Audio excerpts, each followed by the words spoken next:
Fala pessoal, tudo bem?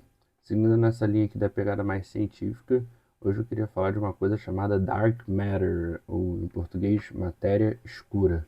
Então vamos lá. Existe uma ideia sobre o universo que vira a cabeça de qualquer pessoa assim que se entende a dimensão dela. A maior parte de tudo que existe não pode ser vista. Não aparece em telescópio, não brilha, não reflete luz, não deixa rastro direto, mas molda galáxias inteiras, afeta o movimento das estrelas e sustenta a estrutura profunda do cosmos. Essa coisa invisível ganhou o nome de matéria escura. Entender por que ela é tão importante é entrar em contato com parte oculta do universo, literal e figurativamente. O tema começa a ficar interessante quando olhamos para o comportamento das galáxias. Ao observar como as estrelas giram ao redor do centro, os astrônomos notaram algo que contrariava totalmente a expectativa.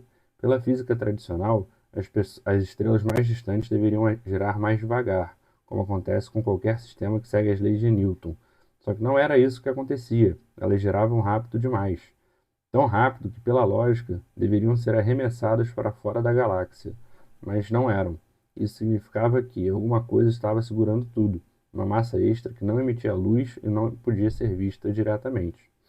Esse foi o início de uma linha de investigação que virou praticamente uma revolução silenciosa. Ao tentar explicar esse movimento anômalo, os cientistas perceberam que só havia duas possibilidades: ou existia mais matéria do que se conseguia enxergar, ou nossas leis sobre gravidade estavam incompletas. A primeira hipótese acabou se mostrando mais consistente, quando outras evidências começaram a aparecer. Aos poucos, ficou claro que a matéria visível, a matéria normal, é só uma pequena fração do universo. E aí entra a grande revelação. Tudo o que conhecemos, estrelas, planetas, poeira, gás, seres humanos, representa cerca de 5% do cosmos. O restante é um reino invisível. A matéria escura ocupa algo em torno de 27% e a energia escura, que é um fenômeno ainda mais estranho, responde pelo resto. Ou seja, o universo que a gente enxerga não é o universo que existe, é só a casquinha externa de uma realidade muito mais profunda e misteriosa. E, mesmo invisível, a matéria escura deixa marcas muito claras no tecido do espaço. Uma das formas mais elegantes de detectá-la é através do lenteamento gravitacional. Isso acontece porque a gravidade não só puxa objetos, como também curva a trajetória da luz. Assim, quando uma galáxia distante aparece deformada, esticada, duplicada ou com arcos luminosos ao redor, isso indica que há uma massa enorme entre nós e ela. Muitas vezes, essa massa não é nada que conseguimos ver. É justamente a matéria escura atuando como uma lente invisível que distorce o caminho da luz. É quase como deduzir que existe um objeto pela sombra que ela projeta. Só que no caso da matéria escura, nem sombra ela produz, apenas efeitos gravitacionais. Essa presença constante, porém nunca diretamente observada, levou os cientistas a tentarem descobrir do que essa matéria é feita. A física atual oferece algumas hipóteses. Uma das mais tradicionais aposta em partículas chamadas WIMPs, que seriam massivas e interagiriam muito pouco com a matéria comum. Há também a hipótese dos áxions, partículas extremamente leves e discretas que poderiam preencher o universo inteiro como uma espécie de campo invisível. Outra ideia é que talvez a própria teoria da gravidade precise ser revisada em escalas enormes. E cada uma dessas possibilidades abriria uma porta diferente na física, novas partículas, novos campos ou até mudanças profundas na forma como entendemos as forças fundamentais. Enquanto isso, a busca continua em várias frentes. Existem detectores gigantes instalados no subsolo de minas para evitar interferência externa.